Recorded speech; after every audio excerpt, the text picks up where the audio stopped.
Welcome into Court Vision, episode number 3. I'm Luke Backman with my co-host Vincent Zakian. We might be rocking baseball and football, respectively, on our heads and our hats. We're talking basketball. And we're talking some questions for teams heading into the season because we're about a week and a half, 2 weeks away from opening night, opening tip here for the NBA season. So we got to look at some of these teams. Vincent, we're a little bit away, a couple weeks away from basketball. How are you feeling? I know we saw 76ers and Knicks go at it in Dubai. How are we feeling heading into the season so quickly? Yeah, feeling cautiously optimistic right now just because I saw Edgecombe bring the hammer down in Dubai against the Knicks. Pause. And that was pretty awesome, I can't lie. The Jared McCain injury is minimal considering what I saw it was a torn UCL. I was like, that sounds like a couple months, it's only a couple weeks. So as far as the Sixers go, I feel all right. I was a little worried that this was about to be LeBron's retirement tour season, but the second decision was a Hennessy ad. So I guess a couple bullets dodged as we head into the season, but I'm hyped and I'm excited to do this. This is going to be fun. Anything is possible.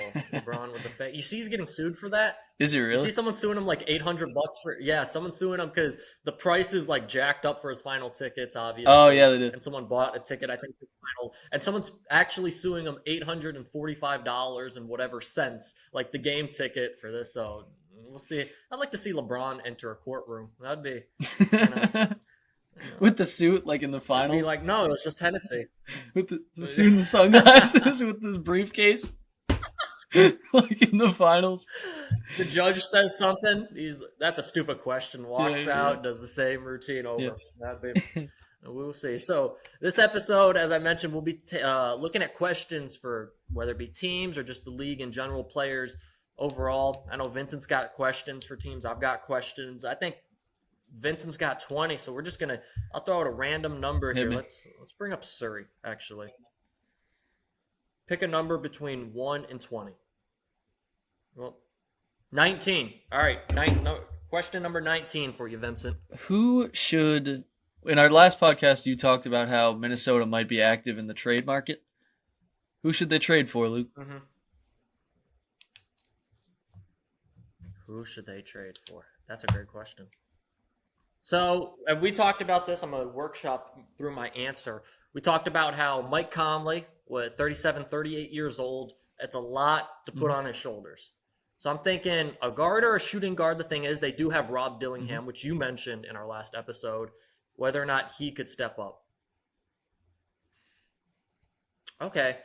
I was just looking at this team earlier today, and it just doesn't feel right, but is Drew Holiday going to be a Portland Trailblazer the entire season? Or is he going to be shipped to Portland and get shipped right back out somewhere else like they did with, Milwaukee to Portland, then to Boston? I believe that was the 3 teams, and that's how Drew ended up there. There's no way Drew Holiday is on the Portland Trailblazers the entire season. And I don't know what his cost would be, but that's a defensive guard. That's a guard with championship pedigree and a guard that can hit shots and play in big games. I don't know, this isn't looking at any salary or how teams can do, this or that. That's just, for me, that's a guard that I think could fill in for Mike Conley if you don't love Mike Conley at the 1 or 2 for an entire season, which I think it's a lot to put on him, especially re-signing Nickeil Alexander. I like that. I wrote down Colin Sexton too. Just I don't want. He's really good. He's so good defensively. I don't want to see him stuck in Charlotte. So unless Charlotte gets good all of a sudden, but I kind of doubt that. Yeah. All right. I'll pick one for you. Okay, bet. Let's go. 15's been my number all my life. 15. Okay. Lucky number. Let's do it. All right. So I did mine by team. So let's see. The Memphis Grizzlies. My question for the Grizzlies is: are you quote unquote good in the West? Will the Grizzlies sneak into a playoff spot? I had them 10 in my playoff prediction. Did you have the Grizzlies in? I forget. I had them in the play-in. Okay, play-in. I have them 9th or 10th. I think I had them 9th.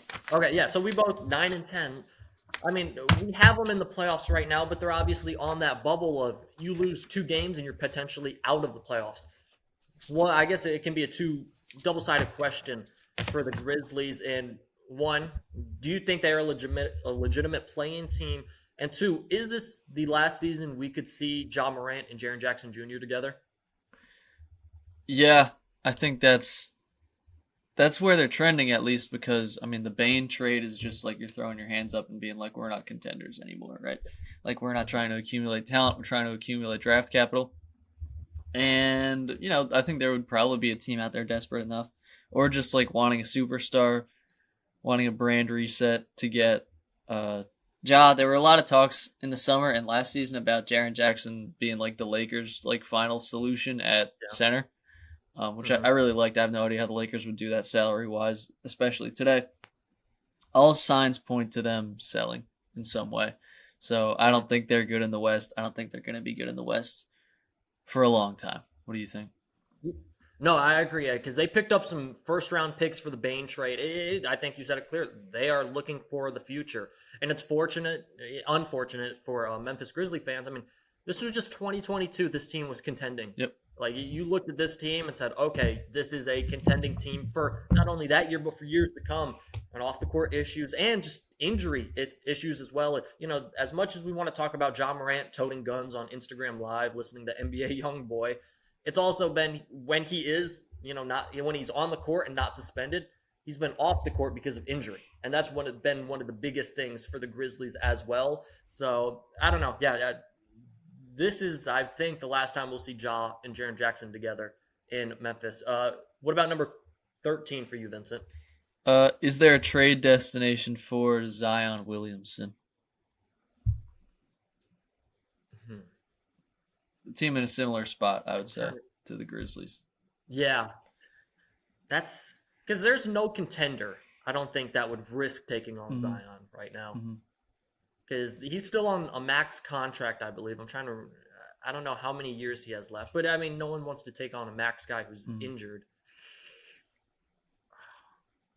Like you said, someone like the Grizzlies, like would the Kings be like, oh, let's get an exciting young player in here? Or anyone I mean, in the East, like Brooklyn, maybe like, oh, what if we can make a duo with Zion and Michael Porter Jr.? Right, that would be an insane duo off the court, but like, I don't know. People were throwing out Yeah, I don't. San Antonio last year, which would be nuts. And it would be Yeah, honestly like the coolest thing ever to see him and Wemby together. I have no idea what that would even look like. That would be awesome. I was thinking maybe the Hawks too.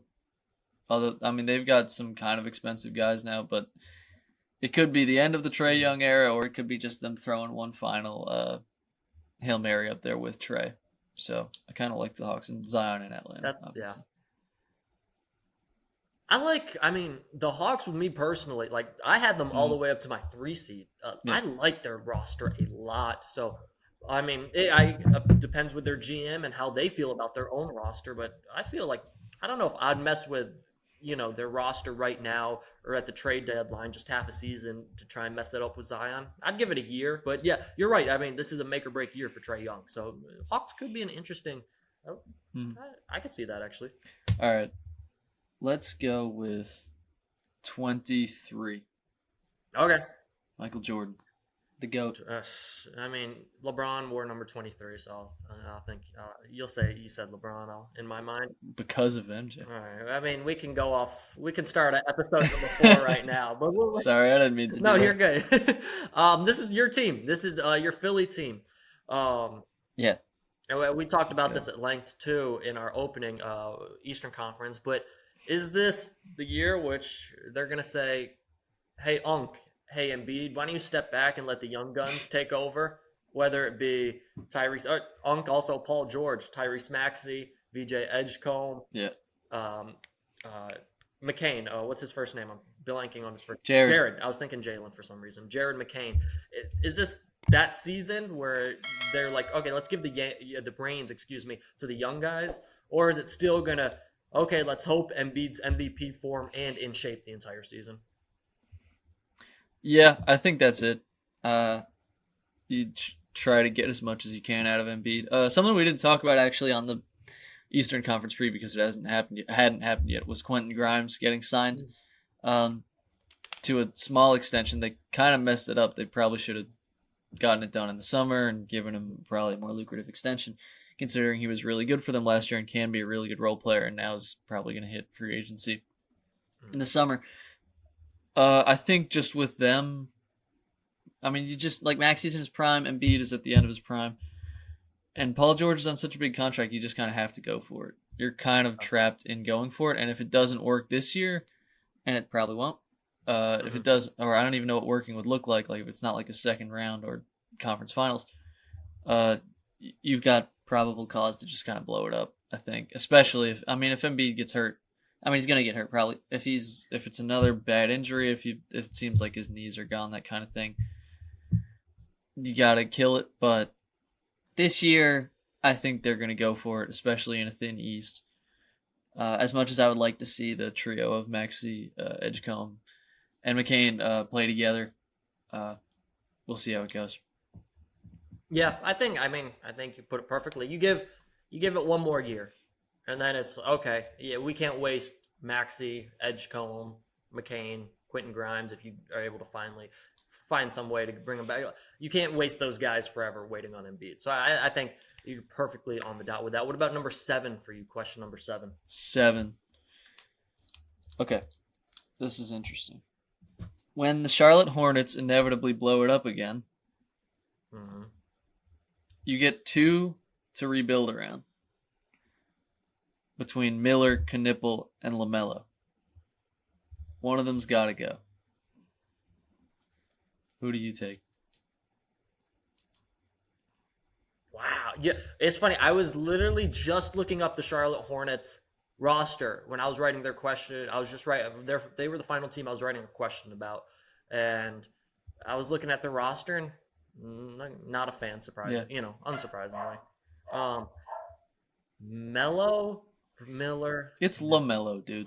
We went to Syracuse. There's one Melo. Well, yeah. Okay, that's fair. That's fair. I'm trying to fit in with the new generation. Spoke at our man. commencement. The real Melo. I'm sorry. That was erase it from the memory, please. I think you're keeping LaMelo. I think it's just he's one of the guys.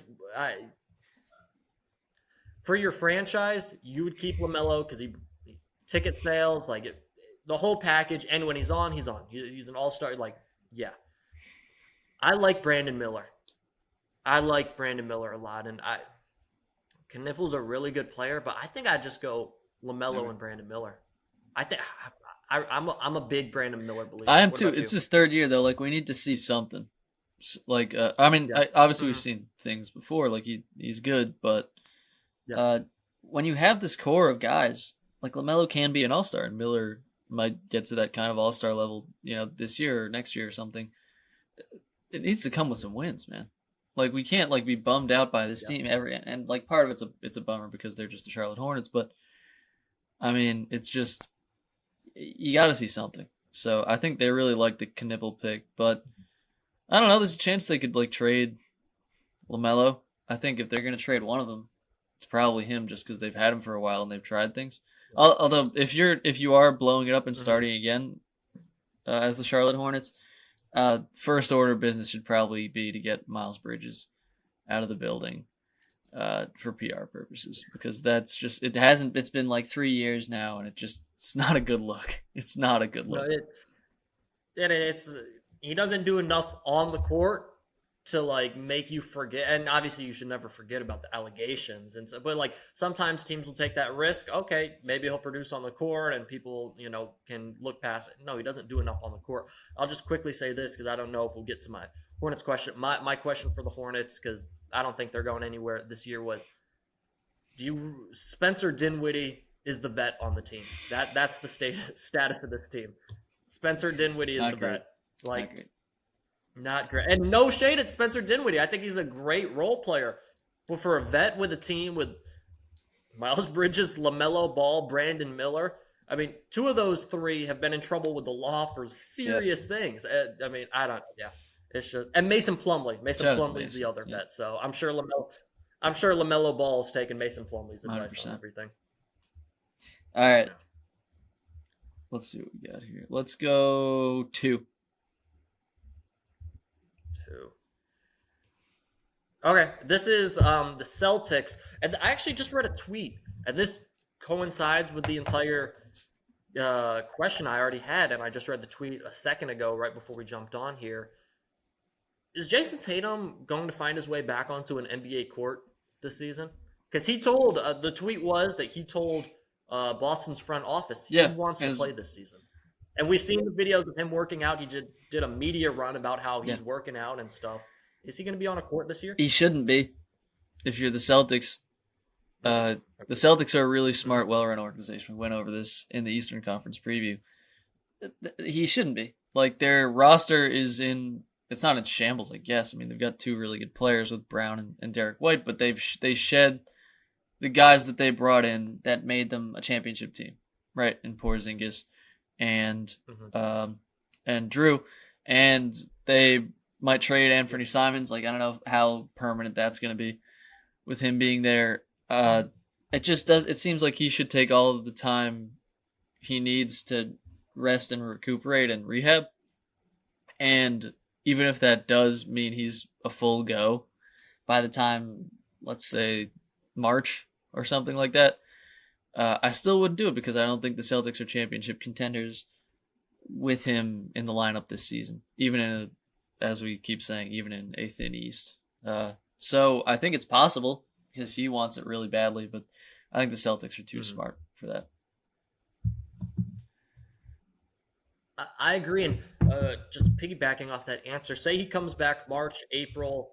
We don't think without him they're going to be a good team. I think I had them in. I had definitely had them in the play-in. I think you did as well.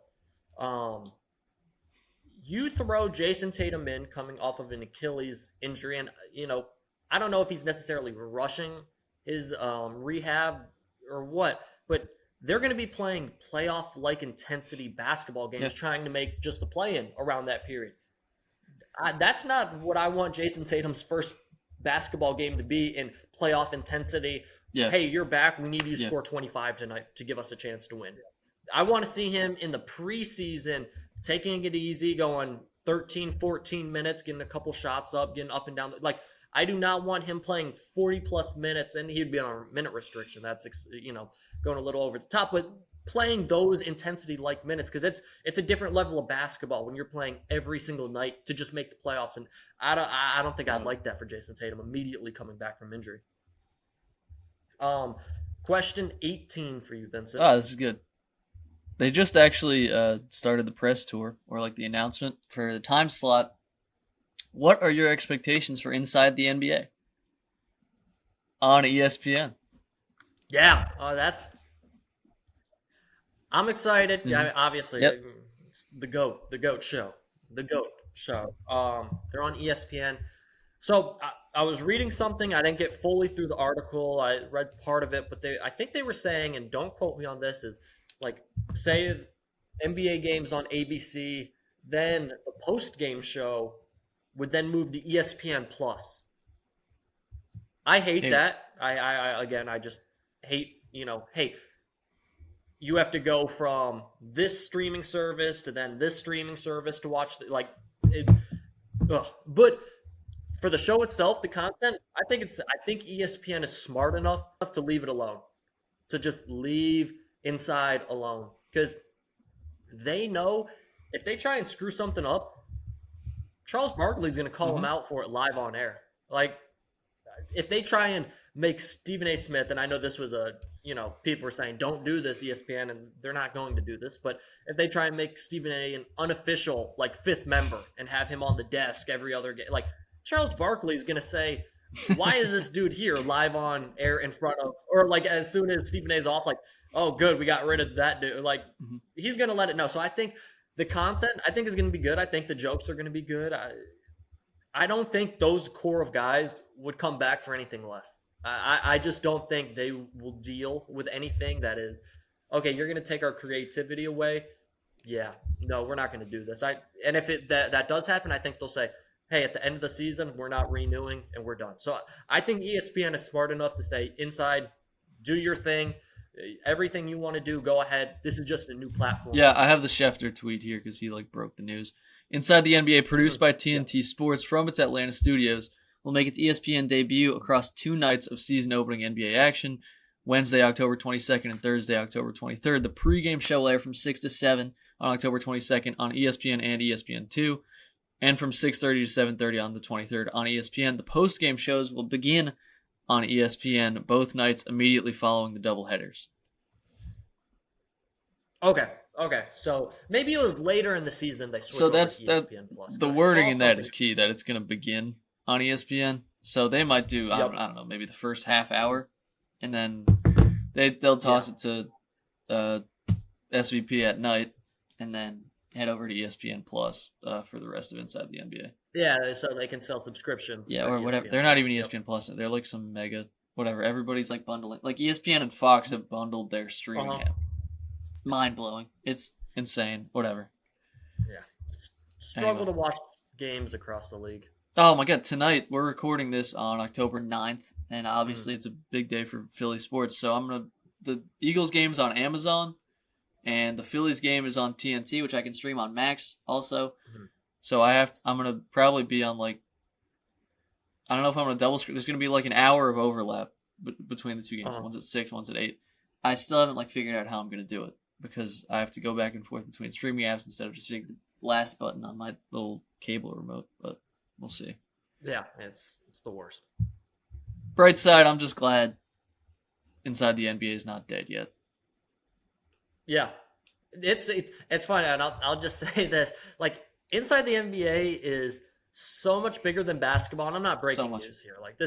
This is everyone knows this. My mom, I can throw in a compilation, and a 40-minute compilation, just in the back. My mom will sit there and watch it and laugh. Yep. She loves Charles Barkley, Shaq, and them. I was going behind the curtain here. I was in San Antonio yesterday, and for a boxing event, and posted I was in San Antonio. The amount of people that hit me up and were like, "Oh, the big old women in San Antonio watch out for them." They probably don't even some of them don't watch basketball Churros. like that, but they know yes, churro, big old women in San Antonio. That's how big Inside the NBA is. So as long as we could keep seeing them on TV and everything they're doing, it's a win for not only basketball, but just, hey man, if you're a fan of laughters and just having fun, it's good to keep that show running and on the air. It's the best, and there's a lot of discussion about late night TV these days, and who's still on air and who's getting taken off, and I won't delve into that, but it's the best late night TV show there is. It's and you can't, none of it's scripted or anything. It's just these guys. Anyway, we love Inside the NBA. We hope it stays forever. 100%. Okay, am I picking one? Yeah, I'm picking. I think you. Okay, let's do 10. 10. Golden State Warriors. How much does Steph Curry have left to carry a team? Because we talked about it. They did basically nothing in free agency. They did sign Al Horford. They have Jimmy Butler from last year, but it's Steph Curry, Jimmy Butler, and everybody else. And I'm not. This can be a whole nother tangent. I'm not the biggest Jimmy Butler guy in the world. Oh, really? So, especially regular season, I feel he's a true flip a switch guy, and when he does flip the switch, he's a 1A type player. But there's too many times where it's I don't know. But for me, how much does Steph Curry have to carry this team? How much does he have left, especially in his late 30s now? Yeah. He's got enough to give you, let's put on a show once a week.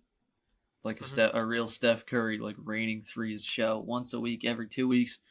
But he's going to hurt his ankle, right? He's going to hurt something, and someone's going to have to carry things for a couple weeks, and that's kind of, that can be Jimmy's role in a regular season.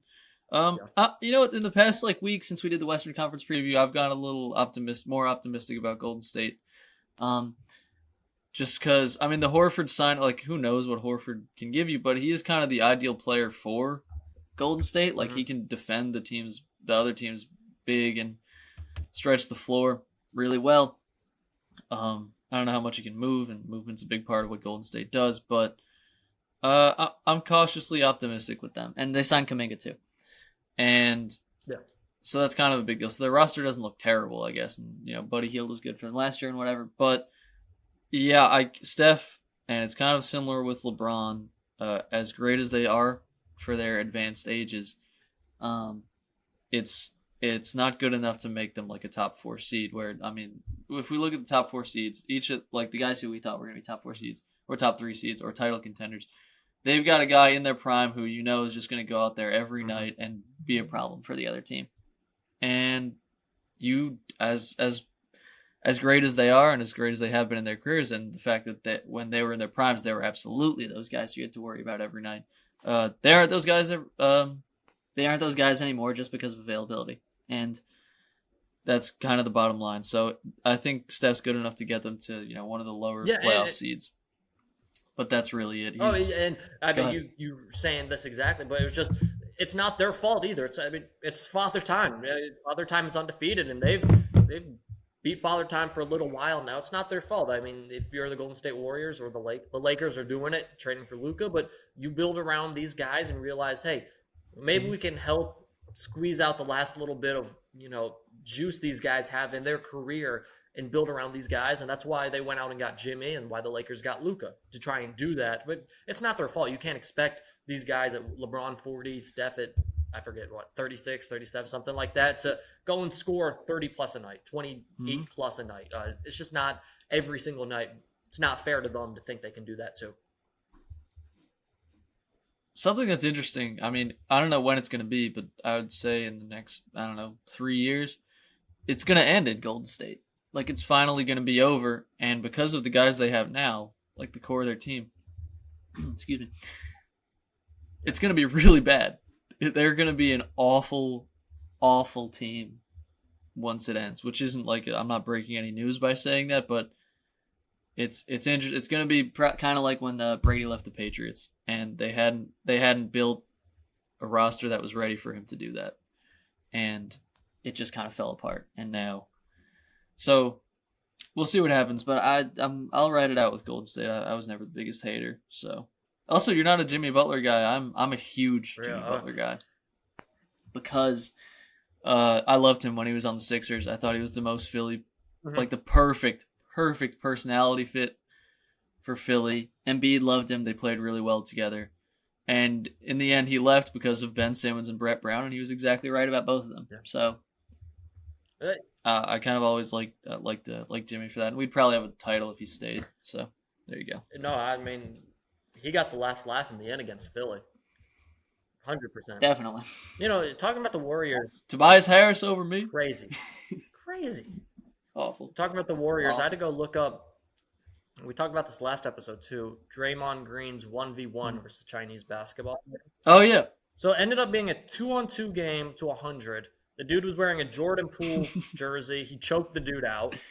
I did see. He choked him out? Yeah, he put him in a headlock. As for fun, but he put him in a headlock. Oh. Oh, yeah, fun. This is interesting. Every article I'm looking at does not mention a score. I don't know if that's some good. The black SUVs, man. That's clutch sports right there.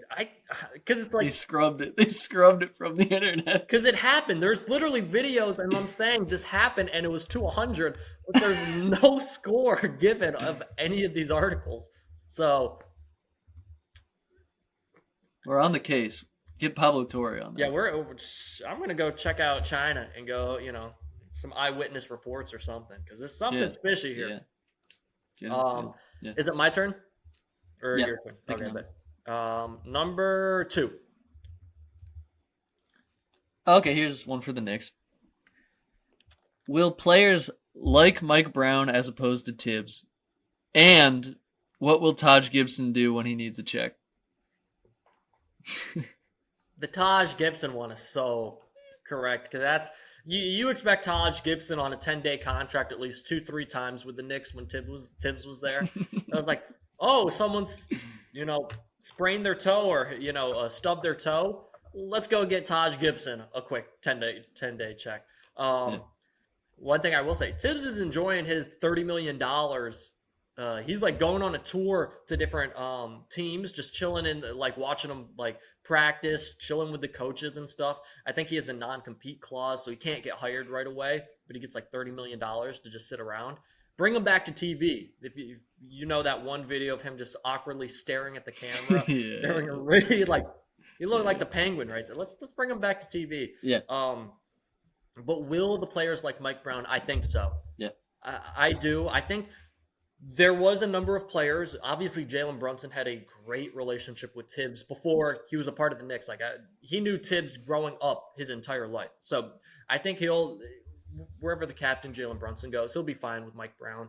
Mikal Bridges, everyone on Knicks Twitter is like, yeah, Mikal's the dude that slimed and backdoored Tom Thibodeau out of a job. Like media day, he was like, yeah, it's so sad. You hate to see everyone, get anybody lose their job, and everyone's like, interesting, Mikal. Yeah, I think the Knicks will be fine with Mike Brown, because Mike Brown's going to put Cat at the 4. That's where Cat wants to play. Cat's been saying for years back in Minnesota, I want to play the 4. I don't like playing center. Both him and Anthony Davis are like that. Cat said I lost weight to play the 4. So I think they're going to like Mike Brown. At the end of the day, though, it comes down to winning. And if Mike Brown can do that and put the best guys on the court, I think the Knicks are fine. Josh Hart, he's one of those guys, probably loved Tibbs always being on people. I think Josh Hart, hey, if they can win ball games, who cares? Right. The Knicks, their expectations are finals or bust. I think they'll smooth. There might be a period where it's like, I don't know, maybe the defense isn't up to par like it was with Tibbs. I think by the middle of the season and end of the year, there's going to be no question Mike Brown's the right guy, and the guys are happy with it. It's interesting, like whenever Knicks players get interviewed, it's maybe the most common question that's come up in the past 3 or so years is, like, how do you deal with playing for Tibbs? Like, it seems like it's torture, especially in a league where, other guys are getting so much rest. And they always defend him, right? They always are like, nah, man, like, if you're about that, like, you like this and you like being pushed hard. And it'll just be interesting to see this year, when they probably won't be pushed as hard, if they weren't just lying for interviews, if they were telling the truth and that they actually enjoyed it. So it seemed genuine, like when Brunson would talk about it, or Hart would talk about it in interviews. But I'll just be interested to see that, because you never really know. Because they have to stand up for their coach. It's what you do. Yeah. So I think it'll be interesting. Say they're resting a little bit, like, they're not going to be playing 40-plus minutes. That's just – and Mike Brown knows he's not going to do that, because that's what the prior guy did, and he just got fired. Yeah. So Mike Brown's not going to do that. But say Brunson plays 37 minutes, and there's times where the Knicks blow a lead and they end up losing this game.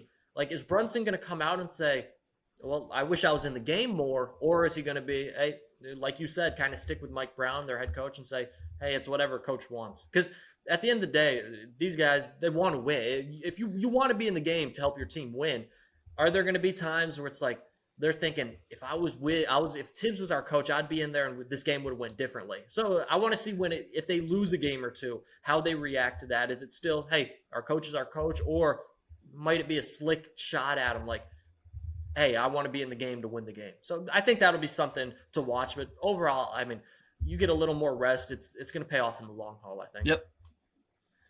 Okay, I'm picking one. Let's go 27. 27. Okay. San Antonio Spurs. This one, who knows the answer to this one? But I said, what training do you think is going to work better for Wemby this year? Training with the Monks or training with Kevin Garnett? I can't say enough about how much I love the training with the Monks. Like, okay. Wemby's of our generation. He's almost our age. He's younger than us, actually. So many guys that are coming through the NBA are just like, I don't know, brainwashed, chronically on the internet. Like, they don't, and there's no originality to them, right? Even with, you remember when the Celtics won the finals and Tatum was like doing a Garnett impression and then a Kobe impression. There's so much, like, unoriginality is killing our generation. It's because of the internet. It's because all we do, all day is like look at other people on our phones and we want to be like them. I love how original Wemby is. like it probably takes a guy coming from overseas, not being influenced that much by American culture, influenced to some degree, he's a basketball player, but Mhm. No.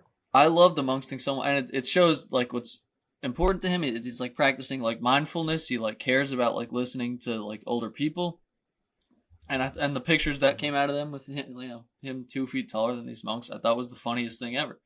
And the fact that he can do that and then train with Kevin Garnett is it shows that he's just got it, man. Like he's gonna be a mindful person. He's gonna be like a critical thinker. He's gonna be a contributing member of our society. And so many of these guys in the NBA, it's like I don't know if you can have a conversation, like for real. And I love that. I love that Wemby takes care of himself in that sense, especially going through kind of a health scare last year. But he's also a dog. Like he's also got that dog in him because he's training with Kevin Garnett, who's no doubt saying unspeakable things to him, and is one of the greatest players of all time. And if he's willing to, he's going to take pieces from different guys' games. He's going to pick and choose what he wants to do, but he's also going to be like a real person, like a real dude. And I love that, and I think he's like just wise beyond his years. And I love Wemby. This guy's great. I did not know the monks were going to get that response Dude. out of you. I mean, what else are like NBA players doing? And like, we talked about it last episode. Jalen Green having a kid with Drea Michelle. Yeah. Like that's what most NBA players are doing, right? Just something like that Yeah, to that degree. that's true. No disrespect to Jalen Green. Like, there's nothing wrong with that. Obviously, live your life, King. I'm a fan of Drea Michelle too. Like, if I was in... He can live his life. He can do whatever he wants.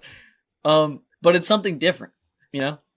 He's being different, and he cares about himself, and I don't know, seemingly others, and he's not just like he's not immediately giving into the insane amount of temptation that is, not to get biblical here, but the amount of temptation that immediately an NBA player is surrounded by, and I think that shows he's kind of like a one of one. It's just good to see dudes with personality, and I like Wemby.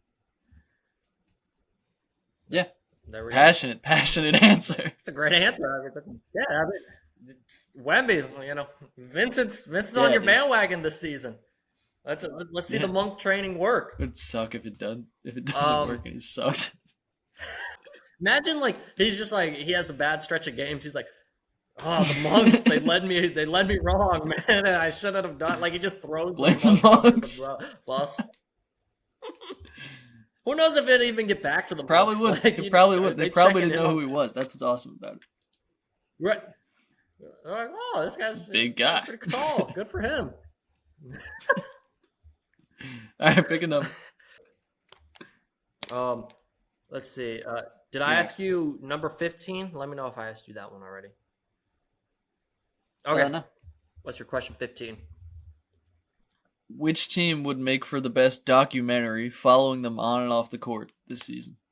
Okay. So a little like starting five. The Netflix one. Let's see. When does that come out? That looks epic. I just thought it has to be like within the next couple weeks because like they're gonna. I feel like it's got to be leading up to the season. Yeah, they got to capitalize with that. Which team? Which team do you like? I'm looking through the teams here. The Rockets could be cool, but I don't know. The Clippers would be boring. Just listen. You don't want the Clippers. Like, let's talk about the 80s or the 60s. I was shocked. Harden's on starting five this year. I was shocked Harden let a camera crew follow him around. You see in the trailer, like, is he gonna go over? Like, but is he? I saw like one of his kids was out there too. I was like, is Harden doing the Family Man gimmick?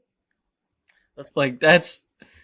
I can't believe it. Hey, why don't we go to the strip club that his jersey's retired in? Like that can be the cut from him with his family.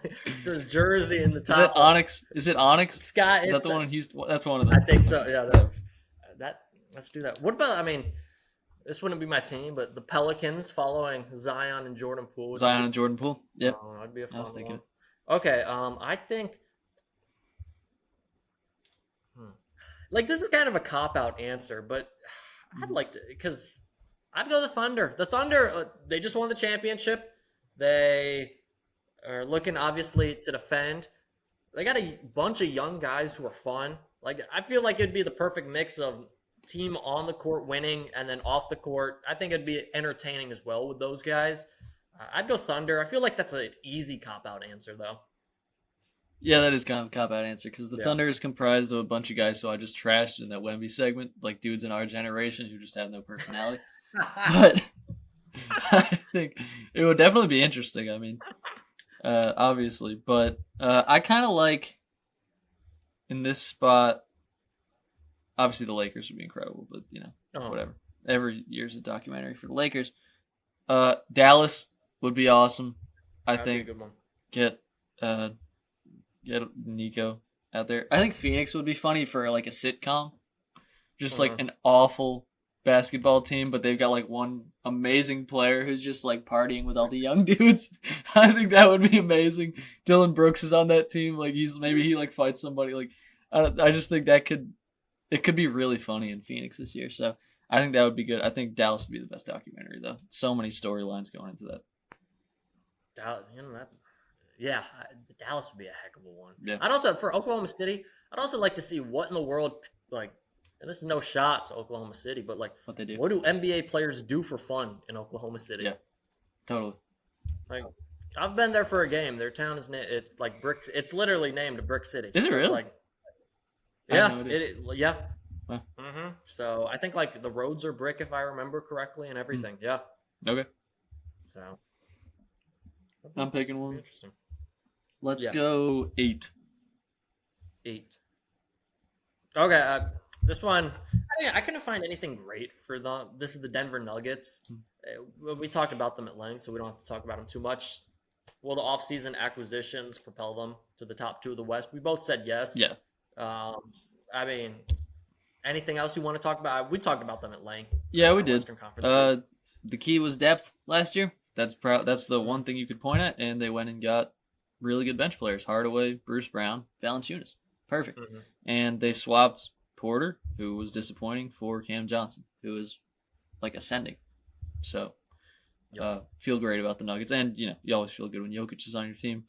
And I love that they are taking advantage of this window and not doing what the Bucks did and kind of resting on their laurels.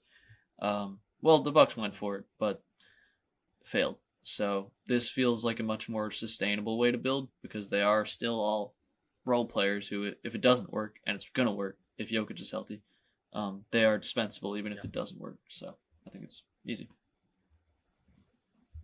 Easy enough.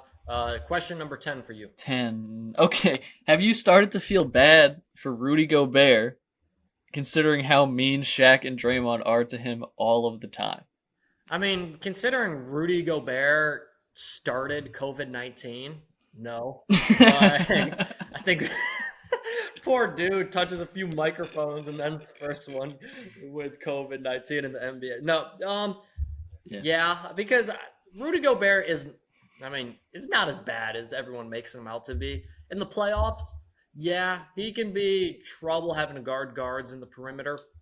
But he's also had some really nice playoff performances being in defensive anchor of whatever team he's on at the moment. Like, I think Rudy Gobert has been fine. Like, it's easy. Shaq loves it. He did it with Dwight Howard. And then guess what? He was with Dwight Howard for his Hall of Fame induction a month ago. Like, Draymond,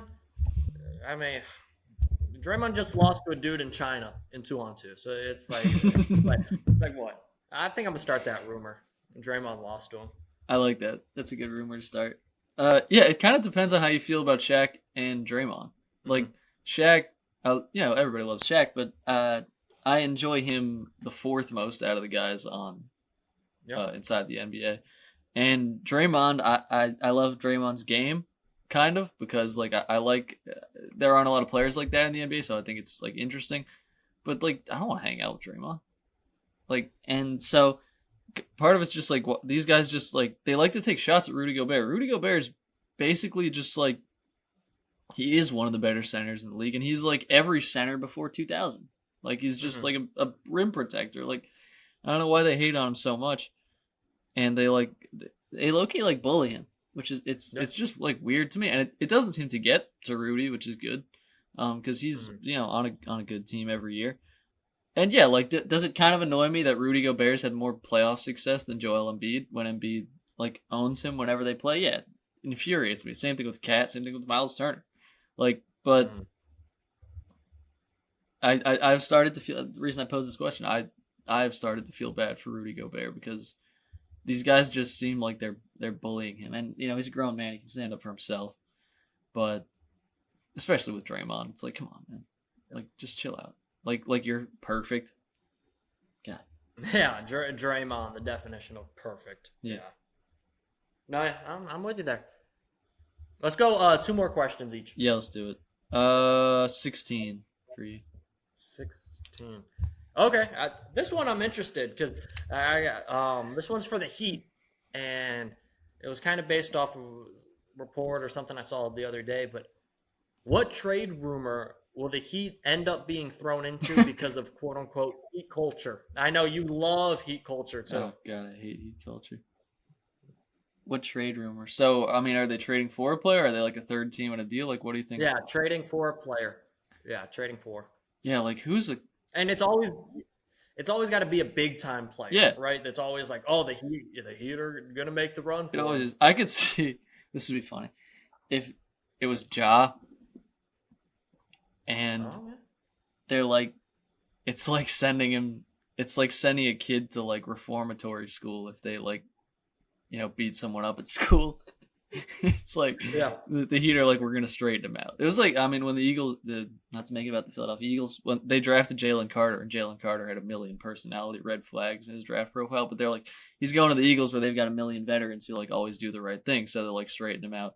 So I think John Morant would be kind of an interesting one. Just the guy, I mean, he works hard. Like, I don't think he's like opposes Heat culture in that sense, but the like lack of personality part of it, he would definitely have to regulate himself. I don't know if Morant would be at every game.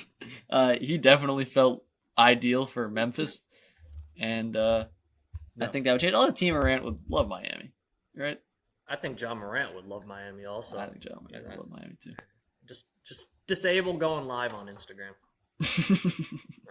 No, this came about because just the Giannis talks the other day. I saw something like Giannis basically said, "I only wanted to go to the Knicks," and then I saw someone said the Heat were putting together trade packages for Giannis because they think that they like. Don't. No, he Don't just said he do it. he just wants to go to the Knicks. Like we're throwing the Heat in as a dark horse for Giannis just because I don't know. Yeah, so. What That's would where that? that They came would from. have to trade Wiggins and a bunch of stuff. Like, And I think they how were could saying they keep Bam. him? How could they? They like everybody but Bam. I Right. think. And So- then it's just like 3 guards and Giannis and Bam. Like, that's not. It's probably not better than where he is right now. Like, whatever the Bucks Right. think, but anyway, it's weird. That Heat culture, man. Heat culture for you. Yeah, I don't want Giannis in Miami, dude. I don't want anybody going to Miami. Okay, I'm picking a number here. No, I think I'm picking. Oh, you're I think picking I'm one. Yeah, picking. you're right. Number 1 for you. You know what? This is just a Celtics Tatum question that we pretty much already answered. So Okay. pick another. Let's go to the back end. Pause. 20. Who's your favorite and least favorite NBA talking head? Wow. Favorite? Tim Legler. Love Tim. Love legs. And I think he's getting promoted to the 1A or the top tier demoted broadcast Doris of Mike, brought him up. Mike Green. Yep, I had a question about that too. Okay. Let me just say thank you for doing that. I'm not a Doris Burke person, and I've made that clear to a lot of people. I didn't respect her, just don't think she's any good. And Richard Jefferson, yeah, it's I don't mind RJ. not a I don't fan. mind. I don't know. I'm not a Okay. fan. Maybe I'll say this. Maybe I'm biased because I started seeing the tweets that people are calling Mike Breen washed this past They were. postseason. Yeah, they were. Let me tell you, you turn on a Knicks game when he's calling it with Clyde Frazier. There's no, He's not washed. It's the fact he's been put in a booth with Doris Burke and R.J. Jefferson. The Stan Van Gundy and Mark Jackson with Breen, maybe the best Booth of my that I'll ever hear. Like the greatest, and I think him being put with Doris and RJ, he's just not Yeah. motivated at all. It's like, Two So, things. First of all, when mhm. we talk about that old Booth, Jeff Van Gundy, Mark Jackson, Mike Breen, Mark Jackson gets all the love. Like when they post clips on Twitter, it's always "Mama, there goes that man." Yeah. Van Gundy was the star. All right, like Van Gundy was the man. He was like giving refs hell during Yes. the game. Didn't care. Yeah. Didn't toe the company line. Van Gundy was a star. Mark Jackson was awesome. Hit it out the park. We all know. Amazing. What's going to be great this season, Luke? Mhm. I don't know what the Amazon booth even looks like. The NBC booth, Mike Tirico calling basketball games again. Noah Eagle calling basketball games. Shout out Syracuse in both scenarios Yep. there. Could be a game changer. Could be an absolute. Tirico right now in football, what he's doing, he is so far for me the best in the game right now. And Buck and Aikman are right there with him actually. But every game, every Sunday night football game Tirico's calling right now, he feels the most prepared. He feels every game feels huge. Even if like a couple weeks ago was not a good game, Falcons Vikings. Neither team like looked great. Neither team was very interesting. And Tirico makes it feel like the freaking Super Bowl, man. And he used to do that with basketball. Now he's back doing it. So when he's on, that'll be great. I don't know. He'll probably be in the studio more because they're just going to cut Noah Eagle loose, and he's amazing. So that'll be really interesting. You still haven't finished the answer to the least favorite NBA talking head, Luke. Oh man. So, like, he was like Knicks' darling pause for a year. Because as the Knicks were making their run in that 4 seed year with Julius Randle, like COVID, like he was there. He was defending Brunson when Becky Hammond said he wasn't 1A. But lately, man, I can't. Kendrick Perkins, man. JP, it's been a fall from grace. Like he was like, oh yeah, this guy, and of course you're biased when they're talking good about your team, but then you started bashing the Knicks a little, and it's like, wait, and his other takes are like, I don't know, KP, and he wants to start beef with.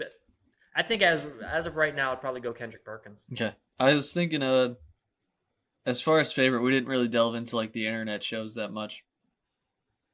Jeff Teague. Oh, Jeff Teague's great. B-Hand. You know who I just saw signed with NBC? I don't know if Kenny from King of the Fourth Quarter. Yes, he did sign with NBC. I think you're right. Yeah. That's incredible. YouTuber I've been watching for like a decade now. Like just signed with NBC. I haven't watched a lot. I know he's been on ESPN. They've been bringing him on like First Take. They've been trying to get more digital people on that. That's awesome for him, man. He like cares about the game, man. That's NBC is figuring it out. They're going all in after they paid an insane amount of money for this TV deal. Yeah, I was thinking. Obviously Jeff Teague's the funniest dude. I mean, that podcast is remarkable. What they do every week. You see someone showed up to the Teague time. meet and greet. Teague time. Yeah. I tell you. I saw it. He was wearing draws. Let's be clear. He was. I think Teague confirmed it. I don't think he would have let it slide. He confirmed. It's a crazy thing to confirm because I mean, like if it's if it's not there, then you just look at like Jeff Teague, man. He's great. I didn't like him for a while, but I'm coming around on Gilbert Arenas actually. So there you go.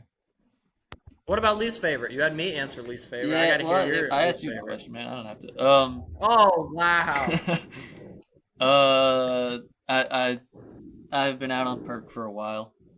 Perk seems like a chill dude. Like I don't really mind him, but he did really try to race bait, like when Jokic won the MVP over Embiid, and even I, who was like a vehement Embiid supporter, was like, "Come on, man! Like you can't do that." And yeah, in general, probably Perk. Sorry, Perk. Although I mean, Stephen A. is past his prime in terms of sports talk. Like people don't talk about that. Like people are calling Mike Breen washed. Stephen A. in the ESPN radio days was incredible. And he's tried to like bring that ESPN radio show and obviously First Take with Skip and then with Max was pretty great too. And now it's just it is just the Stephen A show, Stephen A and Friends, you know what I mean? And it was great. The death of ESPN radio is really just a sad. It's hurt all of sports media. Anyway, I'm asking you one, or are you? I think. It's you. I think. Yes. It's me. Yeah. I'm Yeah. asking. And I just. Yeah. Okay. Yeah. And I just got to say real quick, Nick fans hate Do they Stephen really? A. Like they all. Oh, every time he speaks about the Knicks, it's you do not watch the Knicks. We do not claim you as a fan. Like they cannot stand Stephen A. And for rightful reasons. The amount of times he's like earlier this year, he was like, "Yeah, man, they need Hartenstein to get on the board." It's like he signed with OKC. He's not on the team. Like he's gotten players' names wrong. Like Knicks fans do not claim Stephen A. Smith for the most Okay. part. Let's go with number 30 for you. 30. This was the Washington Wizards, and I didn't have a question. I just said, shout out Bub Carrington. Good old Sitsty Yeah. from Syracuse was always a Bub Carrington guy, so, you know. Huge Bob Carrington guy. I I'll don't think give- I have anything. Oh, actually, no, I had one thing for the Wizards. Would you rather be a Wizards fan or give up all rap south of DC?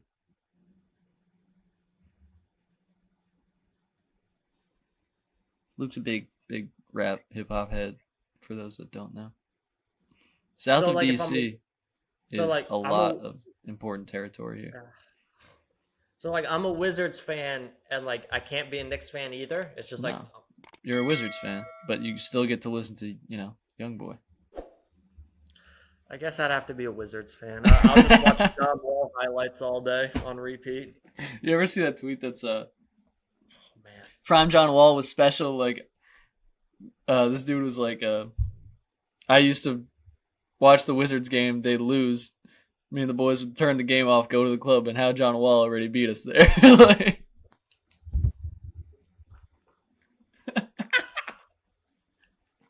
For some reason, I was going through my camera roll the other day. I had the video of John Wall when he got suspended for gang activities, and he's like just like chilling with all these bloods, throwing up the blood sign, Yeah. and as like he's waving a red bandana. I was like, you know what?